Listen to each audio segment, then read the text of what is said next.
Hello, everybody. It is Wellness Wednesday again. How are you guys doing? I'm feeling juicy. So I have my juicy shirt on.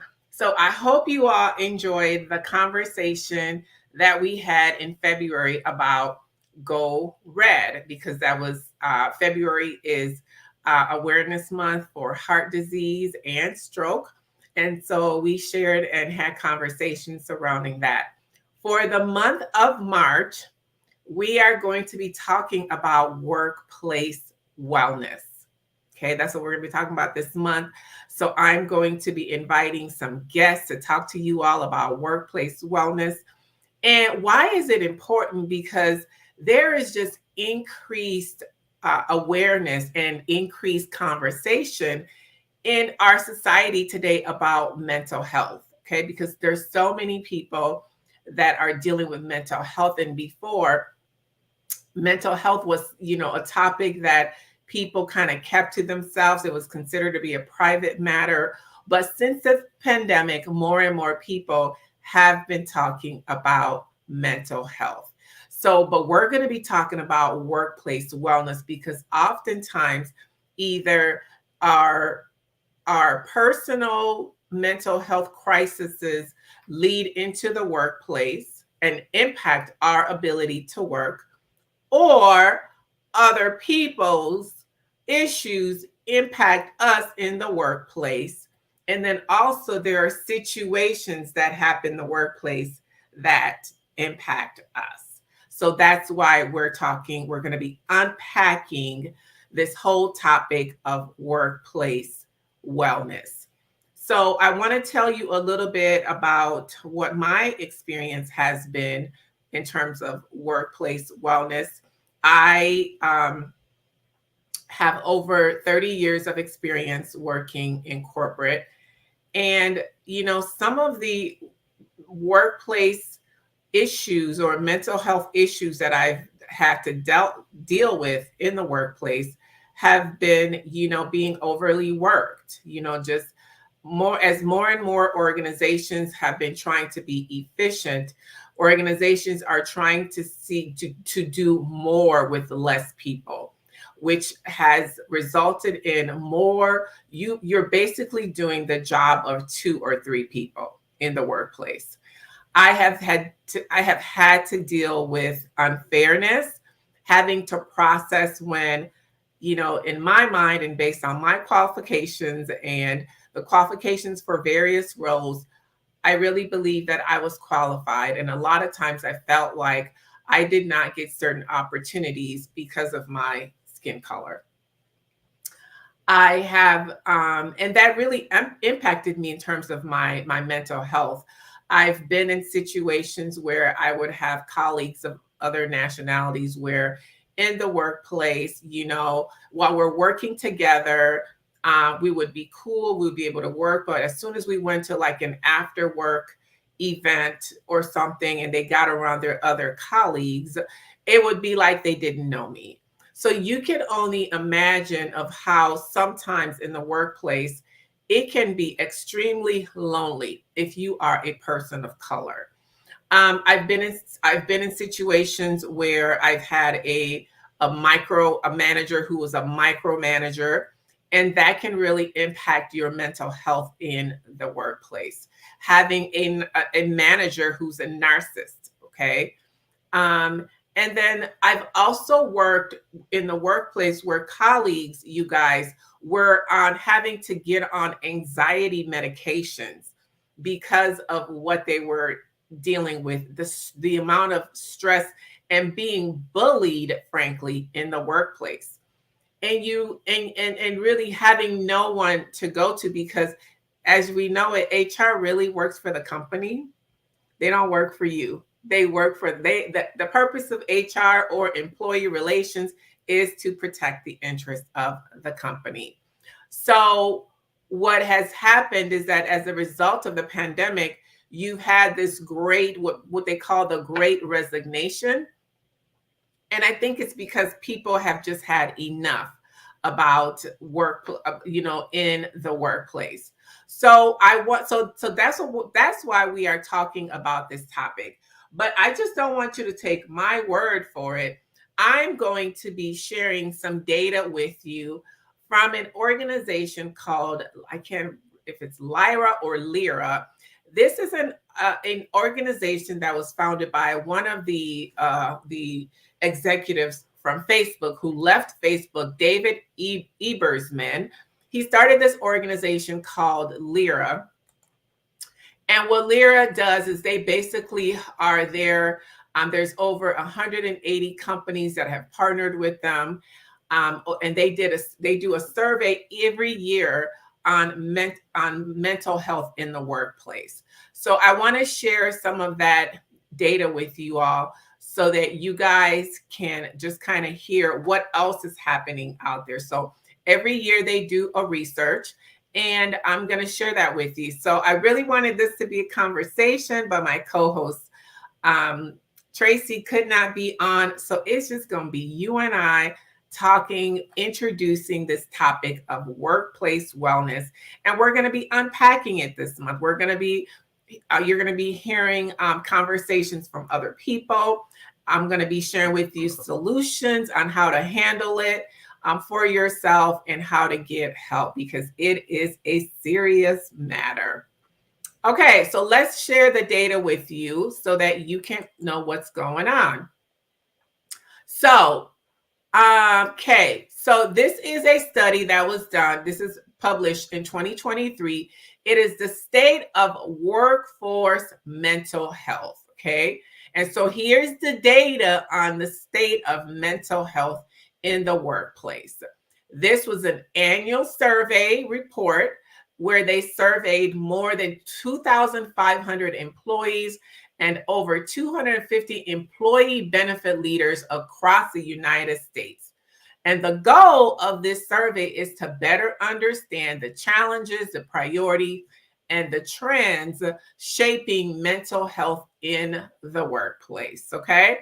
So here, you guys, is what the survey revealed. And this is important for you to know. And so the organization again is Lyra Health, LYRAHEALTH.com. So lyrahealth.com. So if you ever need to go pull some data for your own purposes, that's where you can pull it. So number one, most workers face mental health struggles, but many people don't get help.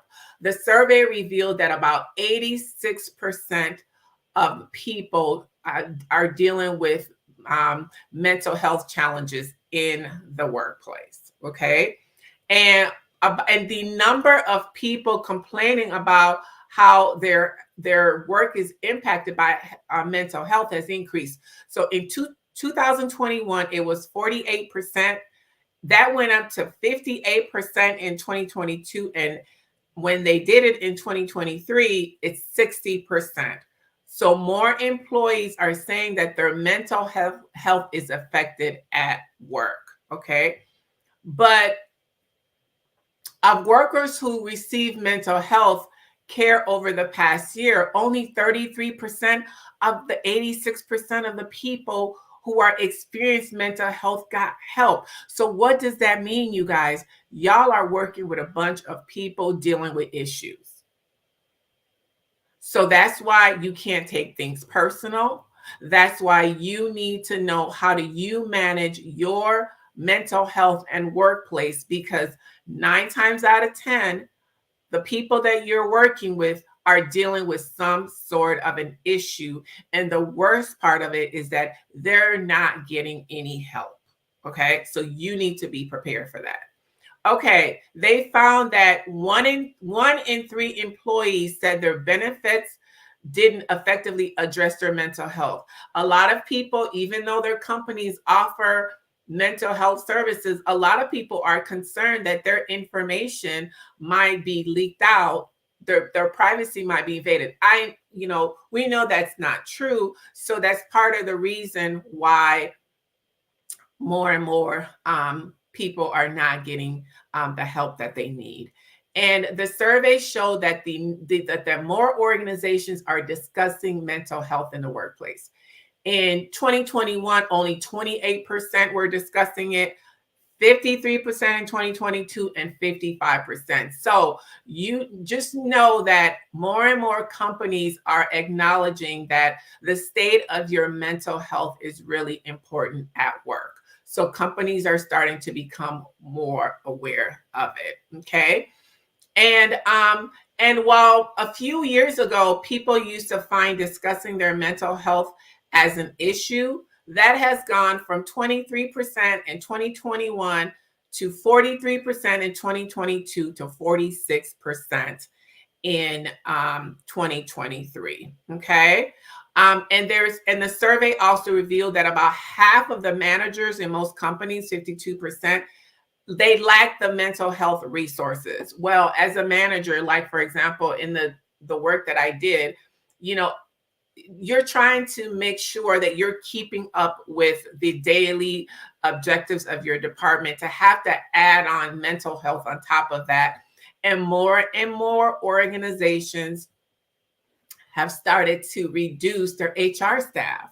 It used to be that in HR, you would have the recruiters, you would have employee relations, you would have a training department.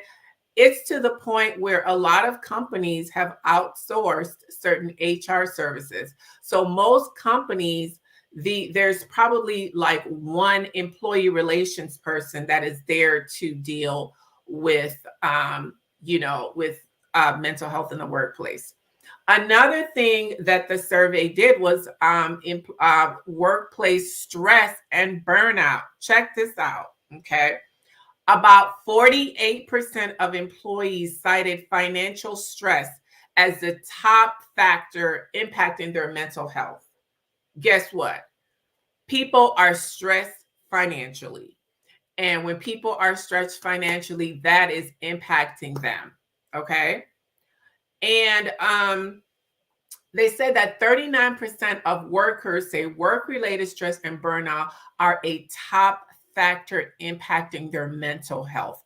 Y'all, if your job is impacting your mental health and burning you out, you need to do something about it. Okay. What else is the survey saying? I'm going to stop here just with burnout. 32% of the employees disagreed or were unsure whether they have a manageable workload. Ooh. Oh my gosh, I wish Tracy was here so we could talk about this. Y'all. So employees are recognizing that these companies are trying to win over us. They are giving us more work than what they're paying us. So most of the time nowadays, you are probably doing the job of 2 to 3 people, if not 5 or more, because more and more companies are looking to be efficient. Okay. 40% of workers disagreed or were unsure whether their manager or company leaders promote a psychologically safe workplace.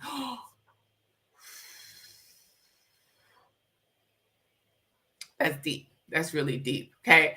So you guys, you can get this full report called the 2023 State of Workforce Mental Health by going to lyrahealth.com. Lyra is spelled LYRAHEALTH.com. Okay. So this is a serious matter. We're going to be unpacking it this month. So and I'll just kind of share my story. During the pandemic, as I was going into the pandemic, of course, I was dealing with a very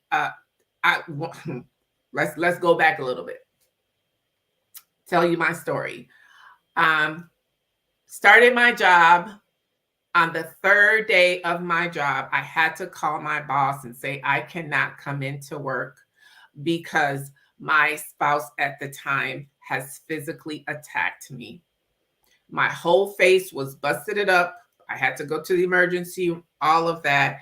And so my third day of work, I was a domestic violence victim.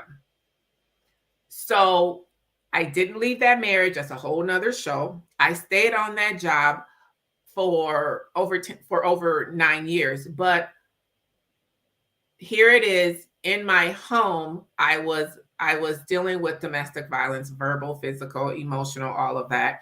And then I had to go to work every day and perform. And one, I was number one, I was kind of feeling embarrassed that I even had to tell my manager, but I had to call in at work. So going into the workplace, I had to deal with this. So I had to show up professionally, put my face on, as a woman that was dealing with domestic violence. I was a VP, I had an MBA. I had no idea that I would ever be one of those people. So that is a situation where that really impacted my performance. I could not be all that I could be in at work because of what I was dealing with at home.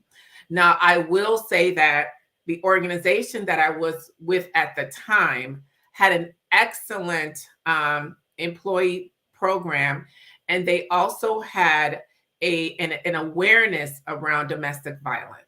And I actually got the courage to leave my situation, you guys, believe it or not, is because my employer, they had a domestic violence awareness month, and they published an article of a woman that was dealing with it and how she came out.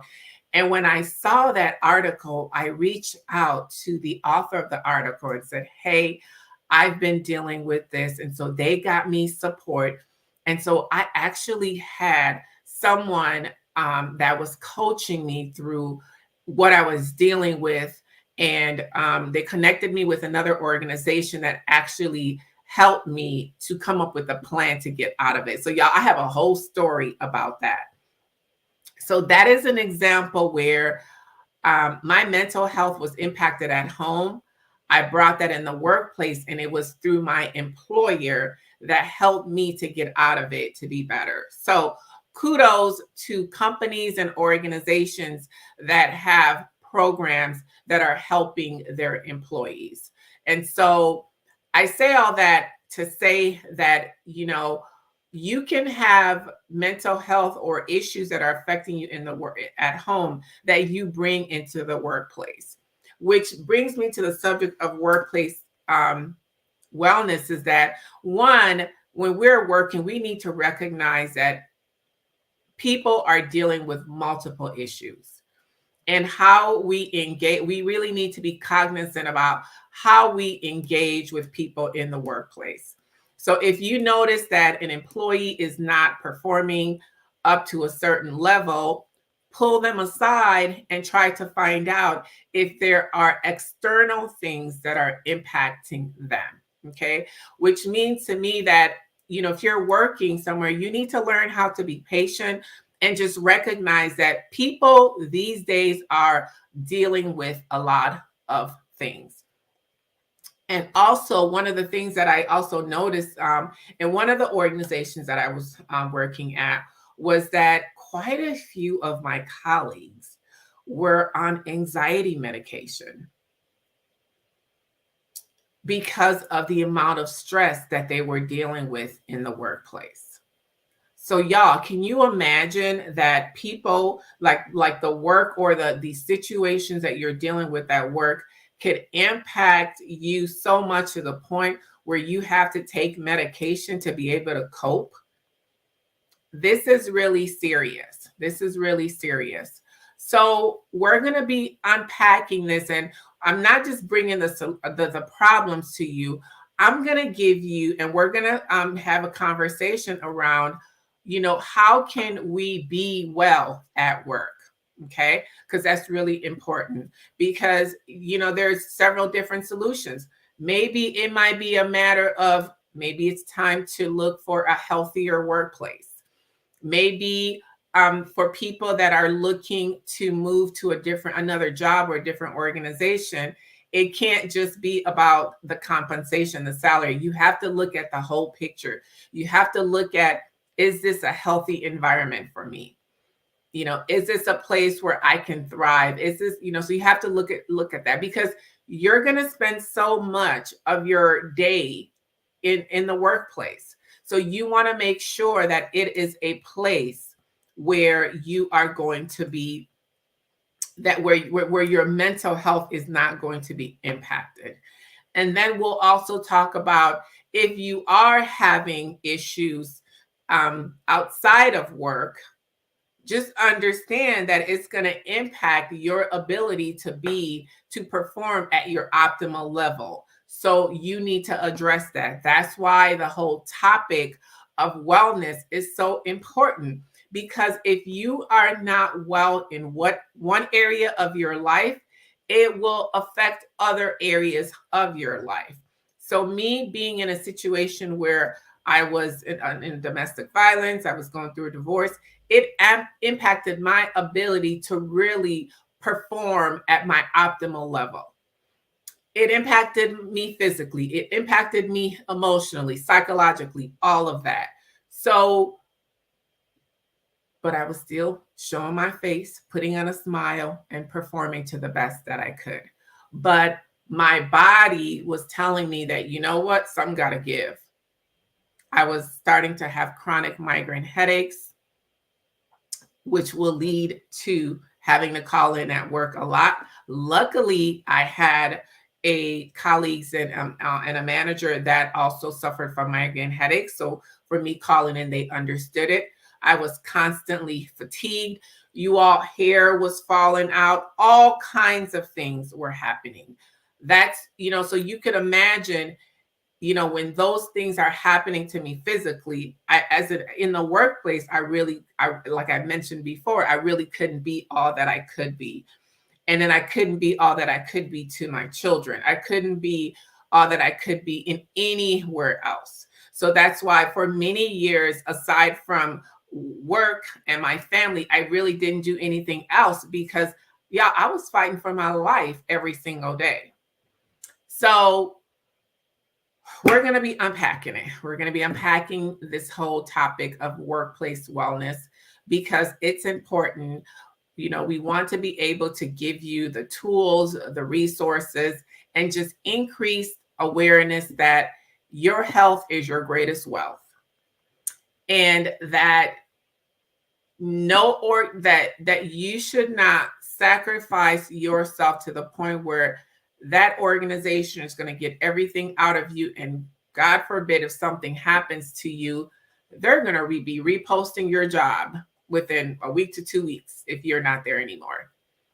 So the best thing that you can do is make sure that you take care of yourself and you look out for you, because you looking out for you and making sure, in a positive way, not in a greedy way, not in a greedy, destructive way, you looking out for yourself to be the best you that you can possibly be, not only benefits you, but it helps everyone around you. It helps your immediate family, your spouse. It helps your community, your place of worship, or etc. So you're not doing anyone any favors when you are overstretching yourself, when you know you're stressed out, you're anxious, but I still got to show up. I still got to do this. You're not doing anyone any favors there. So that's what we're going to be talking about this month. Stay tuned. Get your notebook ready. Get ready, because we are going to take charge of our mental health. Okay, so join us again next Wednesday at 4 p.m. Pacific Standard Time, where we're going to be unpacking this topic of workplace wellness. Okay, so see y'all next time. Thank you so much. Bye-bye.